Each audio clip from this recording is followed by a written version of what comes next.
बिस्मिल्लाहिर्रहमानिर्रहीम, अस्सलाम वालेकुम। हालिया मीडिया को जो इश्तिहारात गए हैं उसके बाद आप उसके असरात देख सकते हैं कि पूरा मुल्क इमरान खान के खिलाफ हुआ पड़ा है, लेकिन जो खतरात आ रहे हैं उस पर कोई गुफ्तगू करने को तैयार नहीं है। इस वक्त सूरत हाल पाकिस्तान में इमरान खान ने जो इंटरव्यू दिया उसके बाद जो पैदा हुई है, आप उसके असरात देखिए कि उससे पहले और बाद में जो चीज़ें हो रही हैं। प्रोटोन, किया और टोयोटा ने पाकिस्तान के अंदर अपनी गाड़ियों की जो बुकिंग्स हैं उनको सस्पेंड कर दिया है। और सबसे बढ़कर ये इतना बड़ा झटका हमें लगा है कि पाकिस्तान के अंदर दो बड़ी कंपनियां स्टार्टअप आई थी, एयरलिफ्ट एक्सप्रेस और सेविल। ये बेसिकली एयरलिफ्ट और ये जो दूसरी कंपनीज है, ये स्टार्टअप बड़ा अच्छा था। अब उन्होंने काम ये किया है कि पाकिस्तान की इकोनॉमिक जो हालत है उसके पेश नज़र उन्होंने पाकिस्तान के कई शहरों में अपने ऑपरेशंस बंद कर दिए हैं। और आप ये सारी सूरत हाल, ये सब कुछ सिर्फ 3-4 हफ्ते पहले, उससे पहले गुफ्तगू हो रही थी वॉक्सवैगन, उससे पहले प्रोटोन की गुफ्तगू, किया की गुफ्तगू, यानी पूरी दुनिया में क्राइसिस आया था, बुकिंग स्लो हो गई थी, ऑन चल रहा था। लेकिन अब जो सूरत हाल है, इन्होंने बुकिंग बंद कर दी और अब नई शराइत वो रखने जा रहे हैं। इस वीडियो की अहम डिस्कशन चलती रहेगी, लेकिन इससे पहले आप वीडियो को लाइक करें, हकीकत टीवी को सब्सक्राइब कर लें और बेल आइकन पर जरूर क्लिक करें। इमरान खान की हुकूमत जाने के बाद इन्होंने बुकिंग बंद करके अब लोगों को कहा है कि अब जो कंसीडर वो कर रहे हैं कि एक शर्त के ऊपर आपकी बुकिंग होगी। चूंकि पाकिस्तान के अंदर मिसाल के तौर पर पार्ट्स और चीजें बाहर से आती हैं, असम्बल यहाँ पर होती है, तो उनके रेट्स आसमान पर चले जाते हैं। यानी जो इस वक्त सूरत हाल चल रही है, उनके रेट्स आसमान पर चले जाते हैं, करेंसी डी वैल्यू और डॉलर का रेट आसमान पर जाने की वजह से। अब वो काम क्या करें, उन्होंने लोगों को कहा है कि एक शर्त ऐसी है, अगर आप इस पर सिग्नेचर कर दें तो हम आपके बुकिंग करना शुरू कर देते हैं। आज हम जिस चीज पर आपकी बुकिंग कर रहे हैं, जब गाड़ी आपको डिलीवर होगी 3 महीने बाद, 4 बाद, वैसे ही आप जानते हैं स्लम्प आया हुआ है जिसकी वजह से इकोनॉमिक मेल्ट डाउन है और गाड़ियां वैसे लेट आ रही हैं, कभी सेमीकंडक्टर का मसला, कभी कुछ कभी कुछ। तो उन्होंने कहा है कि हम आपको एक शर्त पर गाड़ियां बुकिंग करने के लिए देंगे, जिसमें आप एग्री करेंगे कि जब गाड़ी यहाँ पर आपको डिलीवर होगी उस वक्त करेंसी का जो रेट होगा, जितनी डी वैल्यू होगी, उसके एक्स्ट्रा पैसे आपको पे करना होंगे। अगर आप इस सूरत हाल में आप एग्री करते हैं तो फिर ये मामला आगे बढ़ सकता है। अब आप जरा अंदाजा कीजिए कि हम कह रहे हैं दुनिया को इन्वेस्टमेंट करे, क्यों को इन्वेस्टमेंट करेगा? इमरान खान जो बात कह रहे हैं वो बड़ी सही बात कह रहे हैं। हम इस वक्त आंखें बंद करके बैठे हुए हैं, हमें अंदाजा नहीं है हमारे साथ होने क्या जा रहा है। आप इमरान खान को चुप करा लें, उनके बंदों को चुप करा लें, जेलों में डाल दें, मुकदमे कर दें, ये कर दें, इससे आपके मसले हल हो जाएंगे। आप ये देखें कि अगर किसी को समझ नहीं आती तो इकोनॉमिक हिटमैन पढ़ ले, उसमें क्या लिखा था कि हम पूरे के पूरे ममालिक और ग्लोब के अंदर अपने बंदे बिठाते हैं, इदारों को तबाह करते हैं। इदारों की तबाही के बाद जो हमारा अगला मरहला होता है उसमें उनको IMF के थ्रू, इन सब के थ्रू कर्ज दिया जाता है। ये खास तौर पर CIA के टूल्स है, फिर उनकी शराइत इतनी टाइट की जाती है वो दिवालिया हो जाते हैं, हम उनके कुछ हिस्से ले लेते हैं। और इसी सूरत हाल के पेश नज़र इमरान खान ने ये बात कही थी कि जब मुल्क दिवालिया हो जाएगा तो आपकी फौज ज्यादा मुतासिर होगी, क्योंकि फौज को इक्विपमेंट्स चाहिए, उनका बजट है, मिलिट्री हार्डवेयर उनको चाहिए। जाहिर सी बात है, जितनी तेजी से दुनिया आर्टिफिशियल इंटेलिजेंस में आगे बढ़ी है, हमें अपनी फौज को नए हथियार देने, जंगें आपके सर पर खड़ी हुई हैं। तो आप अगर डिफॉल्ट कर जाएंगे, ये उस जंग का हिस्सा है, ये समझिए, ये जंग का हिस्सा है कि इस तरह आपको मुआशी तौर पर कमजोर करना है। अब आप बताइए, इस मुल्क के अंदर हम बड़े फख्र से कहते हैं रेमिटेंस आ रहे हैं, बाहर से रेमिटेंस आ रहे हैं, वो कैसे आ रहे हैं? वो पाकिस्तान के अंदर लोग जो यहाँ से मुल्क छोड़कर चले गए हैं, वो अपनी फैमिलीज को पैसे भेजते हैं, हम बड़ा खुश होते हैं, जी रेमिटेंस आ रहे हैं, पहले इतने आते थे अब इतने आ गए। आप ये कहें कि इन्वेस्टमेंट आ रही है तो फिर तो समझ आती है।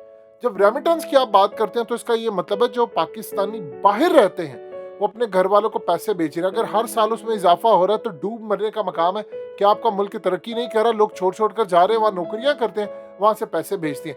ये इस वक्त सूरत हाल पैदा हुई है और सिर्फ इन कंपनीज ने कहा है। जाहिर सी बात है, इमरान खान की सिर्फ आप देखें 4-5 हफ्तों में सब कुछ हो गया है। उससे पहले चाइना आपको हथियार दे रहा था, जेटन दे रहा था। आप खबरें नोट कीजिए, आज पता चला है कि चाइना हमें रेडार सिस्टम दे रहा है, पता ये चला है कि पाकिस्तान S-400 बना रहा है, पता ये चला है कि इंडिया के मुकाबले हमारे पास ये आ गया है। कहाँ गई वो सारी खबरें? आपके मुल्क के अंदर क्योस आया, इतनी प्लानिंग से उन्होंने काम किया है कि सिर्फ 2-2.5 महीने के अंदर आपका पूरे का पूरा मुल्क इकोनॉमिक मेल्टडाउन की तरफ चला गया है और ये कंपनीज अब शट डाउन करी ऑपरेशंस। आप देखिएगा, आज आप इमरान खान को वापस ले आते हैं, ये सारे अपने ऑपरेशंस बहाल करेंगे, मुल्क स्टेबल हो जाएगा, करेंसी वापस आ जाएगी अपनी जगह पर, और उसके बाद अगर हम रूस से तेल लेते हैं तो कम से कम आपको $6 अरब की बचत होगी।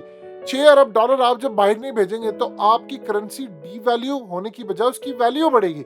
आप 160 पर डॉलर आ सकता है।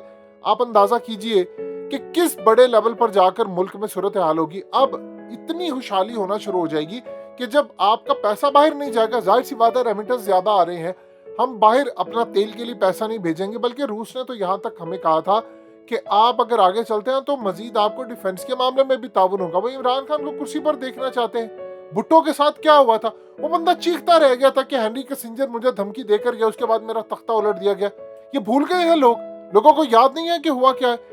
इमरान खान के साथ भी ये सूरत हाल पैदा, आप कह लें साजिशें फलाना ये वो, खुदा का खौफ खाए। स्टार्टअप इंडिया के अंदर जाकर देखे, बांग्लादेश में देखे किस लेवल पर काम करते हैं। आपने अगर इनको बंद किया, इनकी देखा देखी कोई कंपनी नहीं आएगी। ये बड़ी कंपनीज होती हैं, ये छोटे लेवल पर काम करती हैं, ये इन्वेस्टमेंट करती हैं। अब आप बताइए कि गाड़ी की बुकिंग होती है, पहले ही गाड़ियों के रेट इतने बढ़ गए हैं कि आप सोच भी नहीं सकते। यानी जिस गाड़ी की कीमत 5 से 6 लाख रुपए होनी चाहिए थी, वो 27 से 28 लाख की है। अब आप सोचिए कि आप 27 से 28 लाख की गाड़ी बुक करवाते, आपको 5-6 महीने बाद गाड़ी मिलती है। पता चले जब गाड़ी खरीदने का टाइम आया है, आपकी डिलीवरी का वक्त आया है, तो आपको 35 लाख की पड़ी है। आप बताएं आपका मुल्क कैसे चलेगा। इनको समझ नहीं आ रही। वो बंदा चीख रहा है, आप कह रहे हैं वो बंदा अपनी जुबान बंद कर ले, चुप कर जाए। जी हम बिल्कुल ठीक है। क्या आप ठीक है? मुल्क ठीक चल रहा है, आपकी करेंसी ठीक है, सारा सिस्टम ठीक है, कोई आपको पैसे देने को तैयार नहीं है। खुदा का खौफ खाए, 2 महीने में आपने मुल्क का कबाड़ा कर दिया है। एक चीज ठीक चल रही थी, क्या जरूरत थी इमरान खान को निकालने की? आप उसको पूरा करने देते 5 साल। अगर वो कामयाब ना होता तो अगली हुकूमत में कोई और आ जाता, लोग उसको रिजेक्ट कर देते कि भाई तूने परफॉर्मेंस नहीं दी। आपने उसके हाथ पांव बांध दिए, उसको निकाल दिया, उधर से स्टॉक मार्केट गिर गई, पैसा गिर गया, डीवैल्यू हो गई आपकी करेंसी। और अब आप कह रहे हैं जी आर्टिकल 62 के तहत इमरान खान ने जो बयान दिया है, हम इमरान खान को नाअहल करवाएंगे। उसके खिलाफ पिटीशन दायर करने की तैयारियां हो रही हैं। उसके पार्टी वर्कर्स और तमाम लोगों के खिलाफ इनको गिरफ्तार करने से आपकी इकोनॉमी ठीक हो जाएगी। जिन लोगों पर आप तकिया किए हुए, जिन्होंने मुल्क चलाना है, ये Dubai, Switzerland, US, America, Canada, UK, ये सारी जगहों पर अपनी प्रॉपर्टीज, अपने बच्चे मुंतकिल, अपनी गर्लफ्रेंड तक इन्होंने वहां पर मुंतकिल कर दी है। जो ही क्राइसिस आएगा, श्रीलंका के अंदर क्या हुआ था, सारे भाग गए ना वहां से। ये खबरें आती, झूठी खबरें थी, जो वजीरों को पकड़ लिया फलाना, उन्होंने गाड़ियां सब कुछ गिराया, लेकिन ये सारे मेन भाग गए और उनकी जायदादें भाई। वजीर आजम और सदर के बेटों के घर से गाड़ियां निकली 50-60, और ये तो यहाँ पर है, सोचो उनकी बाहर कितनी जायदाद। खुदा का खौफ खाएं, ये कंपनीज बंद हो रही है। आपने इमरान खान को निकाला, कंपनीज ने पैसा निकालना शुरू कर दिया, फिर आप रोएंगे बैठकर यहाँ स्टार्टअप नहीं आते। यहाँ पर आप इन्वेस्टमेंट लोगों से मांग रहे हैं, बड़ा खुश होते हैं हम लोग, रेमिटेंस आ गए हैं। जो यहाँ पर बेचारे पाकिस्तानी मुल्क छोड़कर जाते हैं, वो आपके मुल्क की ये सूरत हाल पैदा कर देते हैं वहां जाकर कि आपका मुल्क चलाते हैं, आपको पैसे भेजते हैं, और आपको यहाँ समझ नहीं आती। और आप कह रहे हैं मीडिया को चुप करा दो, उनको टुकड़े दे दो, उनको इश्तिहारात दे दो, ताकि वो बोल ना सके। इमरान खान के खिलाफ ही बोले, जब भी बोले हुकूमत के खिलाफ ना बोले।